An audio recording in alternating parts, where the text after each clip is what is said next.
हमारी बात बुरी लगी हो तो हम आपके सामने हाथ जोड़कर आपसे माफी मांगते हैं बड़ी माँ। खबरदार, खबरदार, जो हमको बड़ी माँ कहा तो सबके सब बंदर बनकर एक मदारी के पीछे भाग रहे हैं। ये लड़की सबको बातों में फंसा रही है और सबके सब इसके बातों के जाल में फंसकर इसके इशारे पे नाच रहे हैं।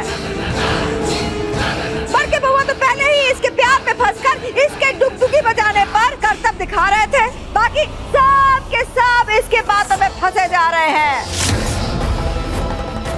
देख लीजिए, 1 साल बाद घर में लौटी और परिवार कहाँ खड़ा है। कह देते हैं हम भविष्यवाणी कर रहे हैं कि ये लड़की हमारे खानदान, हमारे परिवार, हमारे घर का विनाश करके रहेगी।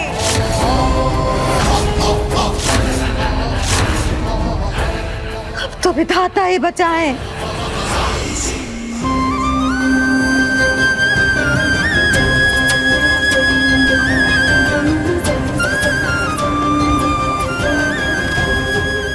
हम आपसे माफी मांगते हैं सुरभि माँ, हमारा इरादा किसी को दुख पहुंचाने का नहीं था, हमें माफ कर दीजिए। नहीं सुमन, तुम्हें किसी से माफी मांगने की जरूरत नहीं है। तुम हमारी बेटी हो और हमेशा हमारी बेटी ही रहोगी। माफी तो हमें मांगनी चाहिए। नहीं कि एक माँ के रहते उसकी बेटी को इतना कुछ सुनना पड़ा, इतनी तकलीफें झेलनी पड़ी। हमें माफ कर दो बेटा। सुरभि माँ, इस सुमन के यहाँ रहते हुए मेरा इस घर में अपनी पोजीशन की पावर बनाए रखने में मुश्किल होगी। By God.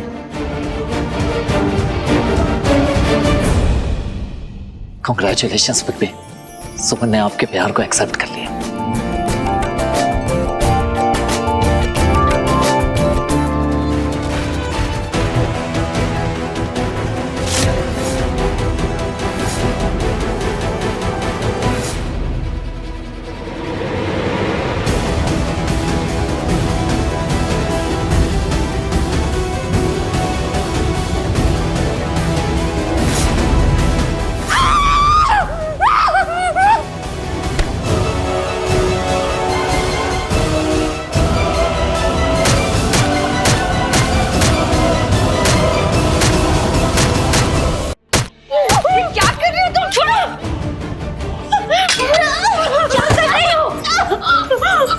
मुझे लगा मेरी बहन लॉयर है, लड़ना जानती है, नए नए पैतरे आजमाकर सामने वाले को हराना जानती है, लेकिन तुम्हें देख के तो लग रहा है बाय गॉड तुम तो जैसे अपनी हार ही मान चुके हो। ड्रामा करने का यही तो सही मौका है। तुम ऐसा खेल खेलो कि घर वालों के साथ साथ वो सुमन भी तुम्हारे इंसाफ की लड़ाई लड़ने के लिए तैयार हो जाए। अपने सिंदूर का इंसाफ चाहिए कि नहीं चाहिए तुमको?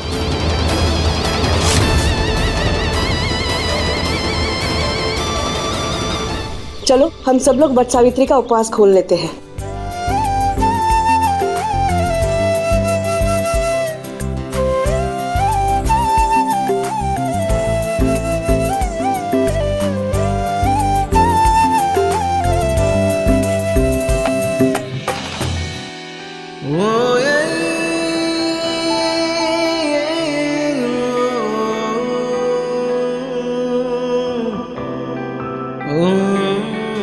आरती, तुमने सुमन को कहीं देखा है? अब नहीं भैया, यही कहीं होगी। अच्छा, मैं देखता हूँ।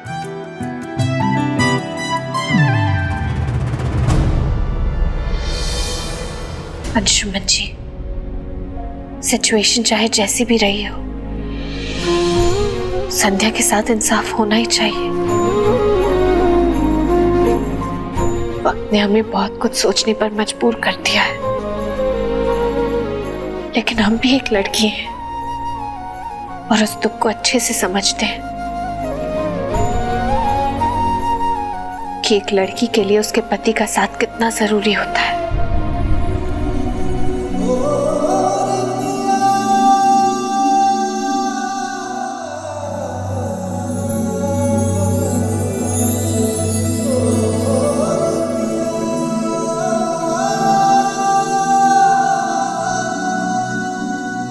हे खगमृग, हे मधुश्रेणी, तुम ही देखी सीतामृग ने नहीं।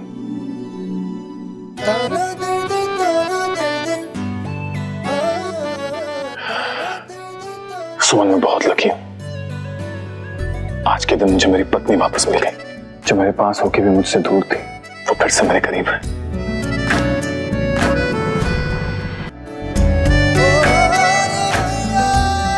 सुमन, अगर तुम्हें लगता है कि तुम अभी भी ड्यूटी पर हो और तुम इस घर का कुछ खा नहीं सकते, तो मैं तुम्हें बता दूं कि ये मिठाई मैं अपने कमाए हुए पैसों से लाया हूं, जो घर निकाला के वक्त मैंने कमाए थे।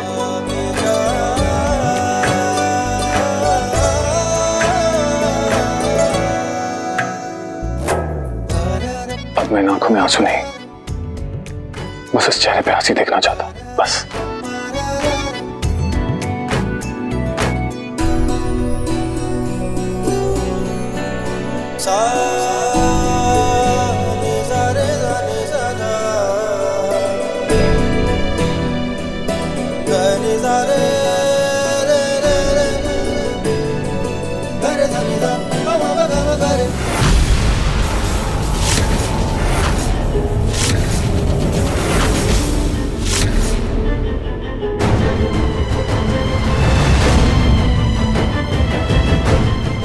अंशुमन जी, सुमन आपकी पत्नी है या मैं कौन हूँ, ऐसे आर्गुमेंट्स में नहीं पड़ना चाहती, लेकिन आपको ये याद रखना होगा, मैं अभी भी आपकी पत्नी हूँ। इसलिए बस आपकी तस्वीर देखे अपने हाथों से खाकर उपवास तोड़ना चाहती हूँ, जैसे नंदिनी और आरती ने कर लिया।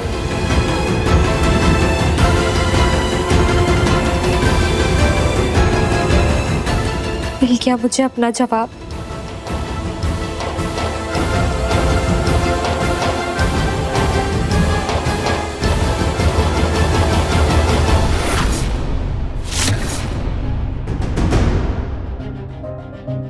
रुक जाओ संध्या।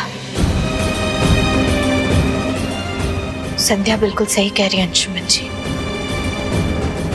जिंदगी ने हम तीनों को ऐसे तिराहे पर लाकर खड़ा कर दिया है जहां कौन किस रास्ते पर आगे बढ़े, ये फैसला करना बहुत मुश्किल है। चाहे सिचुएशन कैसी भी क्यों ना हो, लेकिन सच तो यही है ना कि संध्या आपकी पत्नी है और आपका फर्ज बनता है कि आप अपने हाथों से संध्या का व्रत तोड़ें। संध्या का व्रत तोड़वाइए अंशुमन जी।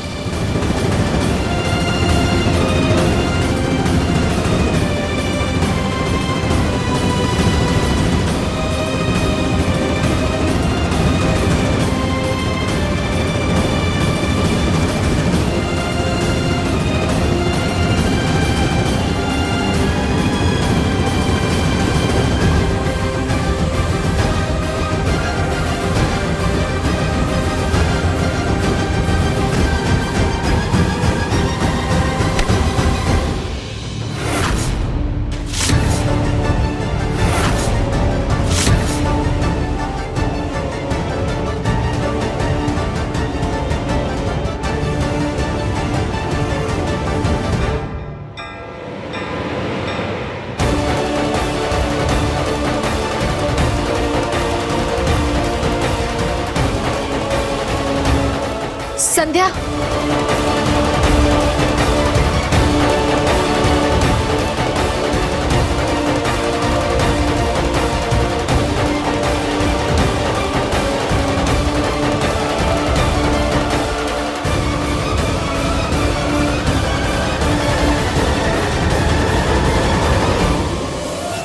माँ सावित्री की कृपा से आज हमारी बच्ची को अंशुमन भैया सुमन जैसे माता पिता मिल गए। इससे अच्छी हमारे लिए कोई बात हो ही नहीं सकती। चलो नंदिनी, खाना खा ले। बोरा गई है हमारी बिटिया पूरी तरह।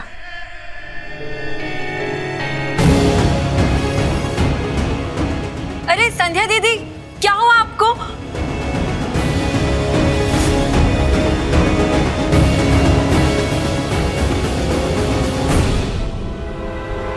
आप सब जानते हैं ना कि ये क्या है?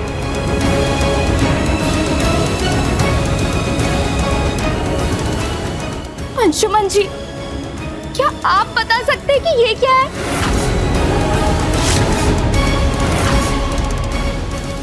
संध्या, आखिर तुम कहना क्या चाहती? नहीं अंशुमन जी, पहले मुझे ये बताइए कि ये है क्या? ये सुमन का सिंदूर है। सिर्फ सुमन का नहीं, मेरा भी सिंगोड़ा है। आपने इसी सिंगोड़े से पूरे परिवार के सामने मेरी मांग भरी थी। अंशुमन जी, एक बात बताइए, क्या मैंने आपसे कहा था मेरी मांग भरने के लिए, या क्या मैंने आप पर किसी भी तरह का दबाव डाला था मुझे सुहागन बनाने के लिए?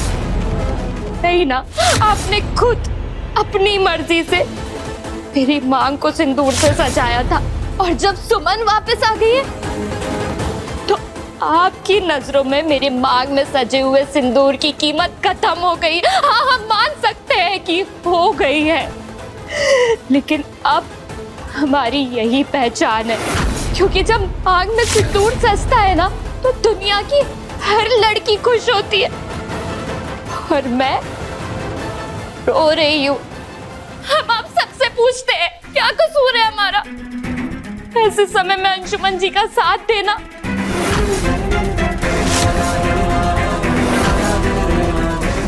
अंशुमन जी, अगर ये इतना आसान होता ना तो हम खुद अपने हाथ से अपने मांग में भरे सिंदूर को पोंछ देते और यहाँ से चले जाते, लेकिन हम ऐसा नहीं कर सकते। हम क्या, दुनिया की कोई भी लड़की ऐसा नहीं कर सकती, क्योंकि फिर समाज के सवाल और ताने उसे जीने नहीं देते। मैं आप सबसे पूछती हूँ, ये सब जो भी मेरे साथ हो रहा है उसमें मेरी क्या गलती है? किस बात की सजा मिल रही है मुझे?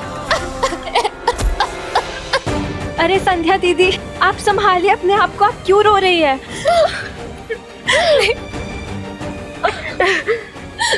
भैया जी, मैं कुछ कहूंगी ना तो अभी छोटा मुंह और बड़ी बात होगी,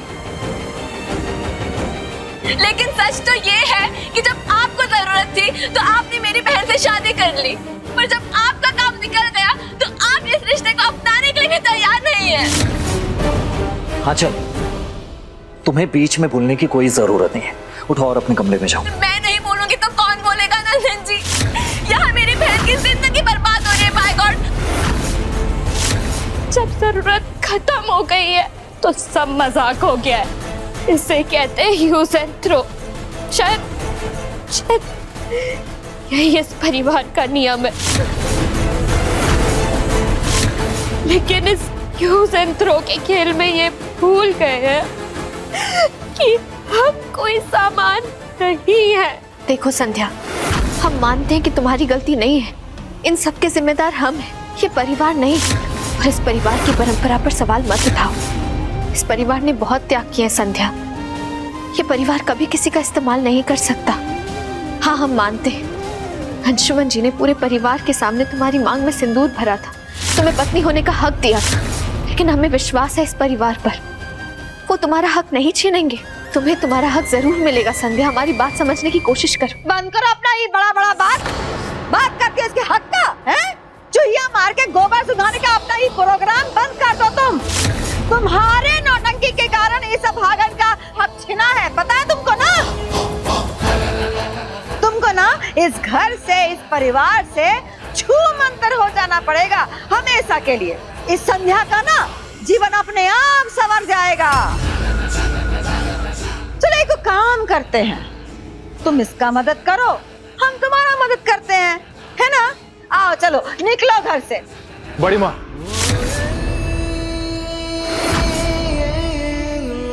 सुमन मेरी पत्नी है और ये इस घर से कहीं नहीं जाएगी। एक आना जी, हमें कुछ समझ नहीं आ रहा, हम क्या करें? हम किसी भी हालात में संध्या की बर्बादी की वजह नहीं बनना चाहते। अब आप ही हमारी मदद कीजिए। मिस सुमन उपाध्याय,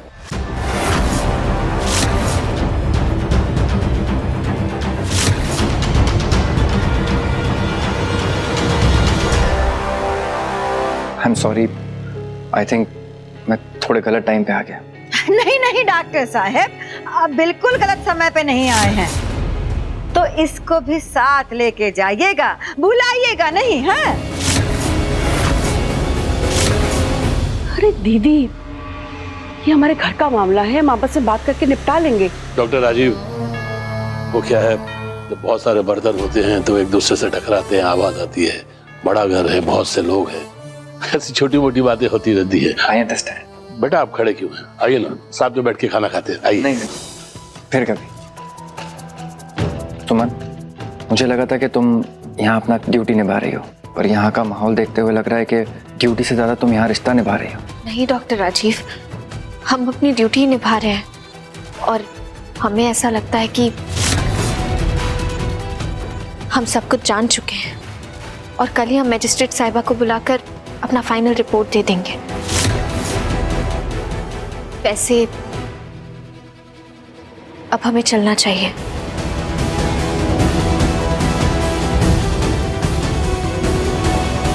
अब अगर हम थोड़ी देर और भी रुके तो इस घर में बहुत तमाशा होगा। बेहतर यही होगा कि इस वक्त हम चले जाएं, इस घर की शांति के लिए।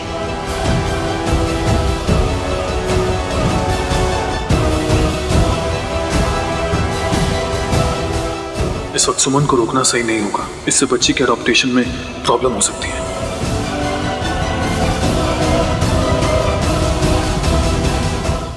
विधाता, प्राण बच्चा।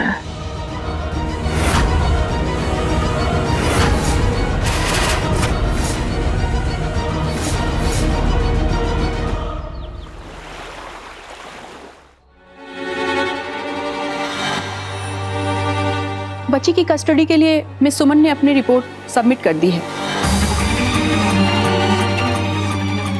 मिस सुमन, अपनी रिपोर्ट पढ़िए। जी मैम।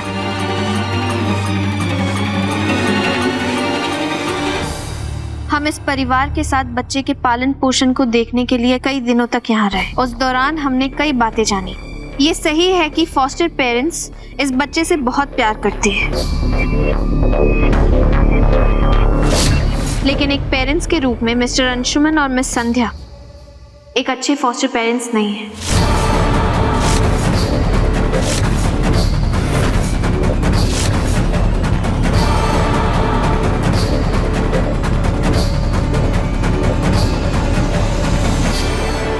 और इसकी वजह से ये है कि इन दोनों का रिश्ता प्यार की वजह से नहीं, बल्कि एक मजबूरी की वजह से जुड़ा है। सुमन, मिस्टर अंशुमन और मिसेस संध्या ने सिर्फ बच्चे की कस्टडी पाने के लिए एक दूसरे से शादी की। जिस कपल में आपस में प्यार ना हो, वो बच्ची को उसके हिस्से का प्यार कैसे दे सकते हैं।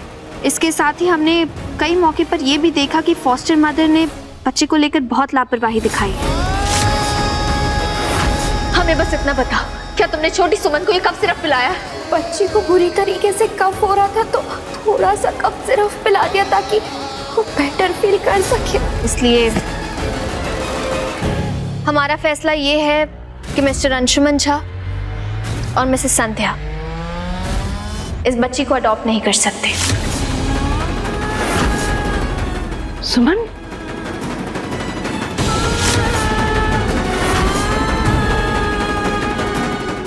सुमन,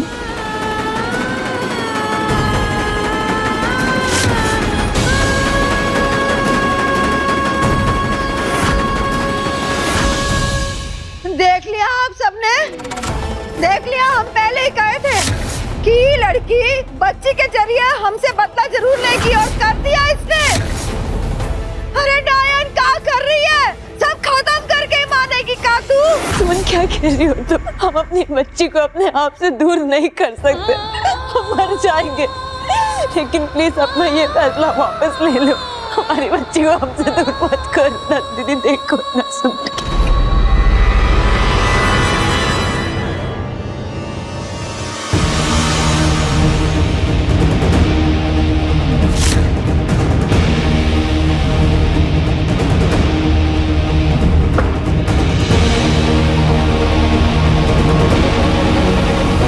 सुमन, अगर तुम्हें लगता है कि मैं और संध्या फॉस्टर पेरेंट्स के लिए परफेक्ट कपल नहीं है तो कोई बात नहीं। हम दोनों की शादी तो वैलिड है ना। हम दोनों मिलकर भी तो पति पत्नी के रूप में इस बच्ची को गोद ले सकते हैं। हाँ सुमन, अंशुमन भैया बिल्कुल सही कह रहे। बस हमारी बच्ची को हमसे दूर मत कर और इस नीच और गिरा हुआ इंसान के पास हमारी बच्ची मत भेजो सुमन, प्लीज। तुम्हारे सामने हाथ जोड़ते हैं बच्ची। सुमन, एक बार तुम फिर से अपने फैसले के बारे में सोचो प्लीज। सुमन, हम तो सोच भी नहीं सकते कि तुम ऐसा फैसला ले सकती हो। तुम एक बच्ची को उसकी माँ से जुदा कैसे कर सकती हो, जबकि तुम खुद बिना। सुमन, तुम अच्छी तरह जानती हो कि अंशुमन इससे कितना प्यार करता है, कितनी देखभाल करता है बेटा इसकी। और तो और इसने उसका नाम भी सुमन रखा हुआ है। बेटा, अपने फैसले पे एक बार दोबारा विचार कर लो, एक बार अंशुमन से बात करके देख लो। हाँ बेटा सुमन, इस समय यहाँ मौजूद सभी लोगों को इस बात का यकीन है बेटा कि बच्ची तुम्हारे साथ ज्यादा सुरक्षित रहेगी। और बेटा, बच्ची जब तुम्हारे पास रहती है ना तो उसे कोई तकलीफ नहीं होती, ये सब जानते हैं और तुम भी जानती हो बेटा। बोलो, जानती हो ना? सच में सुमन, तुमसे ज्यादा अच्छा इसका ख्याल कोई नहीं रख सकता। प्लीज सुमन।